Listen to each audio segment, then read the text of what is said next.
Halo Sobat Bola Mania, kembali lagi di BRC Official. Ada kabar menarik nih mengenai Aksa ungkap beri bonus PSM Rp 150, 200 juta tiap menang di Liga 1 dan AFC Cup. Founder Boswa Group HM Aksa Mahmud menepis isu tunggakan gaji staf hingga pemain PSM Makassar. Aksa menyebut dirinya justru memberikan bonus kepada PSM Makassar jika memenangkan pertandingan di Liga 1 maupun di AFC Cup. Setiap menang saya kasih 150 juta. Jadi kalau menang AFC saya kasih 200 juta rupiah.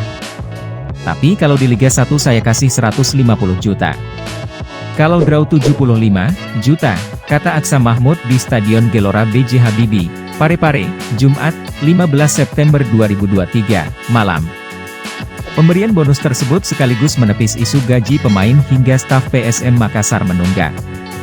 Aksa Mahmud menegaskan gaji di PSM Makassar lancar-lancar saja. Tidak ada itu, pokoknya lancar semuanya, gaji pemain staf. Tidak ada persoalan gaji, tidak ada itu, tegasnya. Selain itu, Aksa Mahmud juga menepis soal Bernardo Tavares yang melelang trofi pelatih terbaik Liga 1 dan baju miliknya untuk membayar gaji staf PSM Makassar. Tidak ada itu, tegasnya lagi. Untuk diketahui, PSM Makassar baru saja menang atas Barito Putra dengan skor 2-0. Aksa Mahmud turut menyaksikan laga tersebut. Bernardo Tavares lelang trofi pelatih terbaik Liga 1. Pelatih PSM Makassar, Bernardo Tavares secara mengejutkan melelang baju serta trofi pelatih terbaik Liga 1 musim 2022-2023.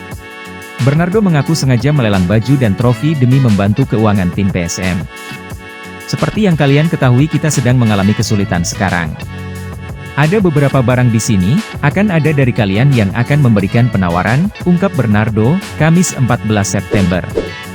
Pelatih asal Portugal ini menyebutkan barang yang dia lelang yakni berupa kaos atau baju polo miliknya pada musim lalu. Selain itu, ada juga trofi pelatih terbaik musim 2022-2023 lalu. Saya tawarkan polo saya, yang saya gunakan musim lalu kepada kalian semuanya. Kepada penawaran terbaik nantinya, jelasnya. Kami akan berikan kepada staf kita untuk menunjukkan kepada mereka kita ada dalam posisi yang sama saling membantu, tambahnya. Nah itu dia Sobat Bola Mania untuk update kabar kali ini, bagaimana pendapat kalian Sobat? Tulis pendapat kalian di kolom komentar ya Sobat dan jangan lupa untuk like, comment, and subscribe.